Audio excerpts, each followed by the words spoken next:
Yo, this is the week. It's the mixed game meetup. This Saturday, December 6th, 2025, I'm going to be playing in Las Vegas at Resorts World. We are starting at 12 o'clock noon and we are going to go until we can't play anymore. So come on down, get in the game with me. I'm going to play at every limit. We're going to have 4-8, 8-16, 20-40, 81-60. Whatever your flavor, we're going to have it. Whether you're a beginner, a grinder, or a pro, we're going to have prizes, food, drinks, and a lot of fun. I want to meet you. I want to take some pictures. So come on down if you're in the area. Let's play a little mix and have some fun. I'm looking forward to meeting you.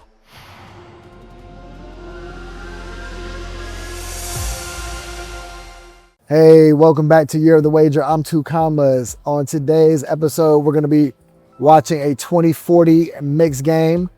And to keep it 100 with you, I was not planning on playing poker at all today because I got wrecked the last two times I played the 81-60 game.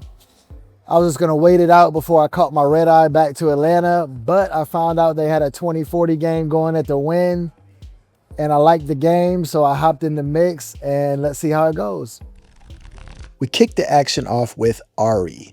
This game is becoming more and more popular in the mix, and I think I'm getting used to it. The community card is the 7 of spades, which is always important and changes the action tremendously. I start off with a pair of queens and call the $20, deciding to go for the high side of the pot, aiming for a full house. I've got 3 callers. My first draw allows me to pair the community 7. I've now got 2 pair, but that's not good in Ari. Nonetheless, I bet $20 hoping to build the pot for the eventual full house I'm going to make. I draw 2 on the second draw, and I must be a fortune teller because I draw a third queen, giving me queens full of 7s, which should be good for the high half of the pot. I bet 40 and get 2 callers. I stay pat, although drawing would keep them guessing. I lead out for a bet of $40 and get 2 callers, but neither of them were going for the low, so I end up scooping the entire pot. Not a bad way to start off the session. We stick with Ari for the next hand, and the community card is the king of clubs. I'm on the button with the king, so what the hell? I call the $40 and draw 4. Don't do this at home, kids. The first draw doesn't really help, but I do catch an ace. I decide to take one more chance since the price of poker is still low, and I call the $20, drawing 3. I've got 2 opponents. The second draw does allow me to improve, pairing my ace, which gives me aces up. It's check to me, and I lead out for $40.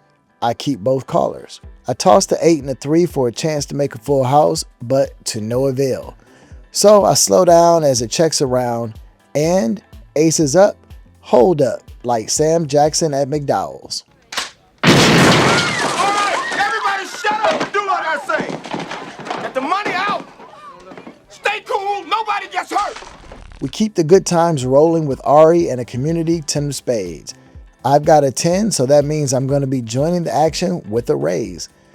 3 other players have the same idea and decide to join me on this roller coaster ride. I draw 2 and draw 4 to a 10 high straight. I bet $20 and keep all 3 callers. I toss the queen and catch the 9, giving me a 10 high straight in my hand. The community card for Ari allows making high hands much easier, and a straight is not that great. But since it's a split pot game, players could always be going for the low hand. Thus, I lead out for $40 and keep 3 callers. I stay pat, and one of my opponents also stays pat. Let's hope he has a low. We all bet $40 on the river, and my winning streak comes to an end as my pat opponent used the community 10 to make Broadway, and my other opponent made a wheel. That's 3 straights and 1 hand of Ari. We switched the game to super stud high only, which you don't see that much in the mix. This is a true dealer's choice game though, and you never know what you will find. I decided to keep 3 spades and toss the ace since I didn't see any spades out as door cards. I called the $20 and we had 4 players heading into 4th Street. I catch a jack of hearts on 4th, which doesn't help my flush calls. It checks around. I pair my 10 on 5th Street and call the $40. I get back on track with a 4th spade on 6th Street and it checks around one more time. 7th Street doesn't bring me a spade, but it does bring me a third 10, which is nothing to sneeze at, so I make the call and end up scooping the pot.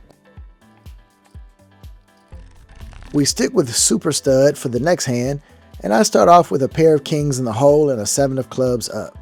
I call the $20 and we head to 4th Street. I catch the 5 of spades on 4th Street and it checks around. I catch the 6 of spades on 5th Street and my board looks scary, so I call the $40, as do 3 other players. 6th Street brings me an 8, which gives me an open-ended straight, and my board looks mad scary. But some of the cards I need to make my straight are in other players' hands, and they also both have an ace showing. So I pump my brakes and it checks around again. I catch a 3 on the river, which doesn't help, so it checks around one more time.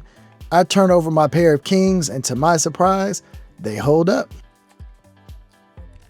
We keep the good times rolling with Super Stud, and I have ace 3, 5, 6 in the hole with a 7 showing. It's not every day that you toss an ace and stud, but I elect to do so in order to try for the straight. I complete the bet and get 3 callers. The ace on 4th Street doesn't go along with my plan, and I would have made a pair of aces had I not thrown one away. But when you catch an ace, you have to rep a pair, so I lead out for $20 and keep all callers. I make an 8 on 5th Street, which gives me an open-ended straight draw, and we get back on track. I don't slow down and bet $40. Everyone calls. 6th Street is where the magic happens, because I make my 8 high straight when another player makes a pair of kings. What isn't good is that everyone checks to me, and I continue to bet, which looks super strong against a pair of kings showing.